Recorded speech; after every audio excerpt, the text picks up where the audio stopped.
Yes guys, welcome back to another video. Welcome to the George Benson Football Channel. Today we have a Chelsea FC news video. Took the weekend off, watched a bit of England, got a little bit bored, got a little bit worried that once again we'll have a talented squad but will not be performing to the best of our abilities at Euro 2021/2020. And I just thought, you know what, as much as I want to get excited about England at the Euros, hence why I'm wearing my Frank Lampard number 8 England shirt today, it's time to talk about Chelsea again. It is time to talk transfers. It is time to discuss some of the links that we've got at the moment, some of the stories about players leaving the club.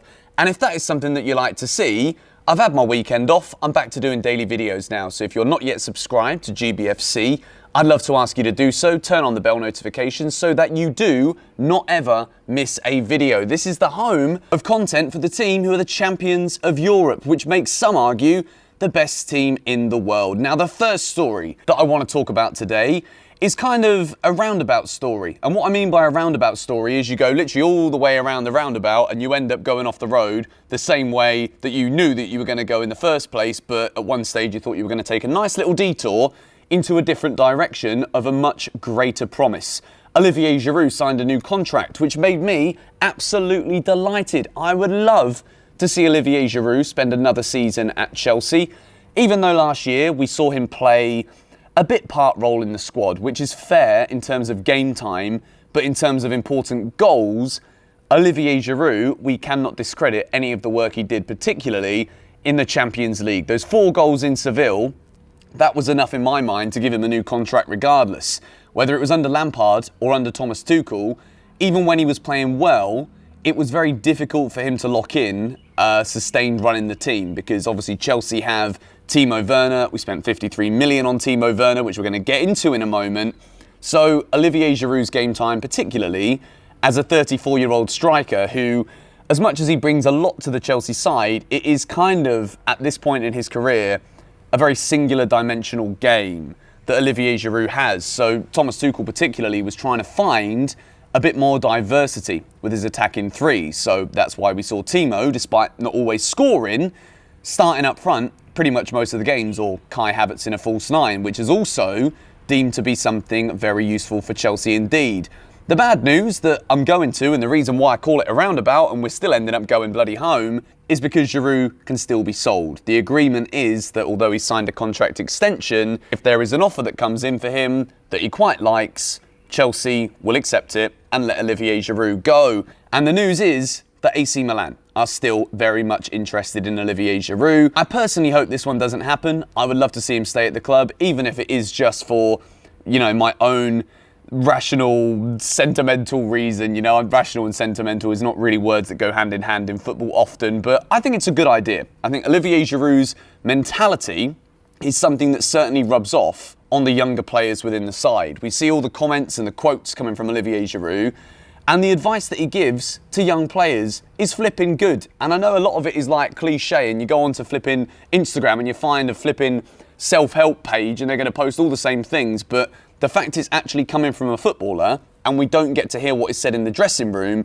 but the quote makes a lot of sense to the bigger picture, and you just know that in terms of influence on the youngsters in the dressing room, Olivier Giroud is indeed a very big one. We move into the second story of the day, and it's not the one I'm going to spend the most time on today because I've talked about Erling Haaland way more than I probably should have done, considering the concrete progress isn't really concrete, it's still drying in the sun after just being laid. Regarding Chelsea's interest in the Borussia Dortmund Norwegian striker, Dortmund are asking for 170 million quid. That is the updated price.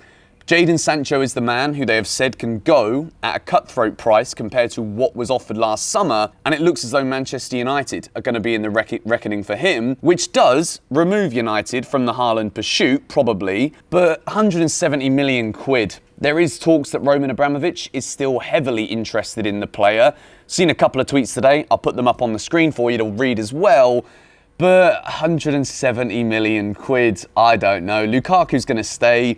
Lewandowski's 32, near 33, and Harry Kane is about the same price. So if we're going to battle it out for 170 million, which striker is it going to be?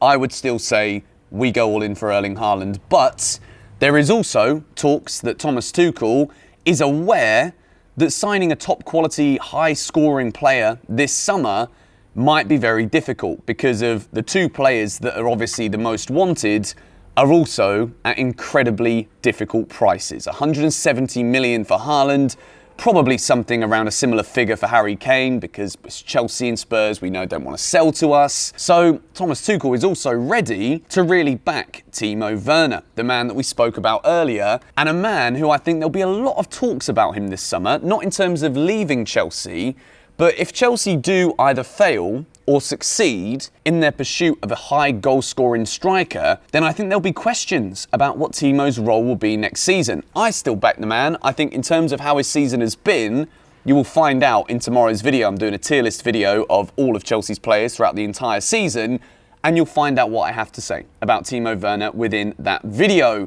The final story of the day, and one that I want to spend the most time on, is that Chelsea are reportedly pursuing Saul Niguez. You know, we saw him for Atletico Madrid against us this season. Very, very good midfielder.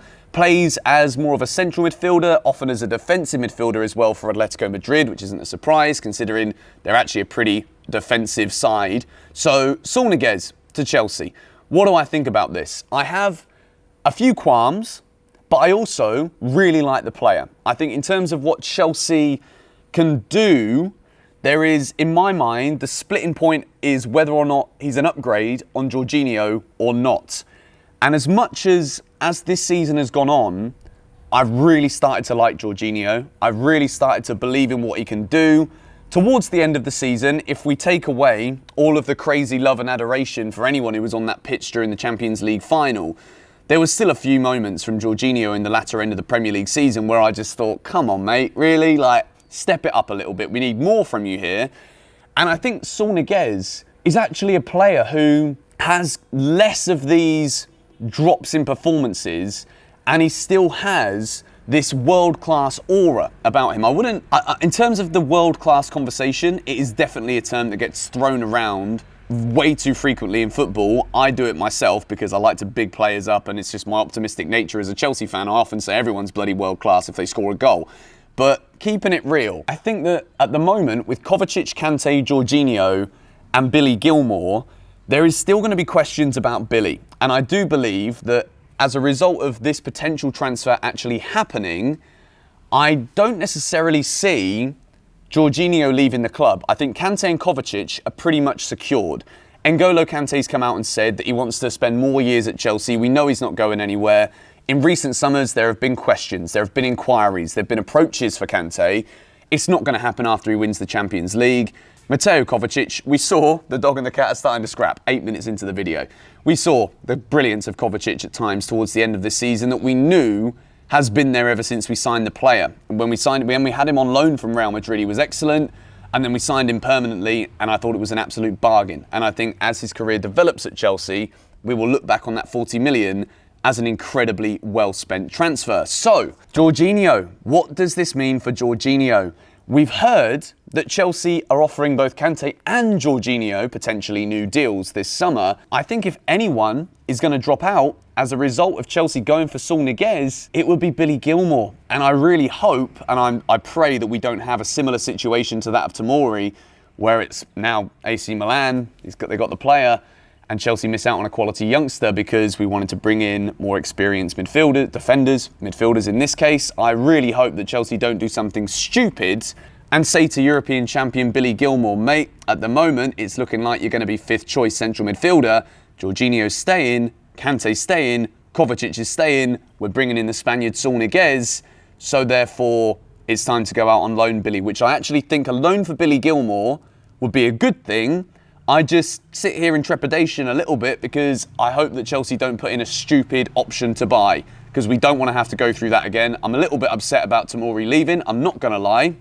So I hope that if Chelsea are going to go for a player with the quality of Saul Niguez, we don't let that neglect the quality that we currently have at the club and their ability to give themselves a go in the first team. I'm talking Billy Gilmour, and then in the periphery, I'm also talking about Conor Gallagher, who I actually think is a very, very decent midfielder, and I don't think he's quite ready yet to step up into the first team regularly for Chelsea.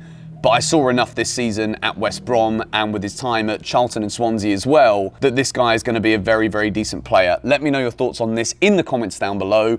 At the moment, there isn't too much concrete information. Chelsea haven't made any official bids, but they have expressed interest in the player and it's doing the rounds on social media. I wanted to let you guys know about it today, and as always, ask for your opinions in the comments down below. But anyway, thank you guys so much for watching.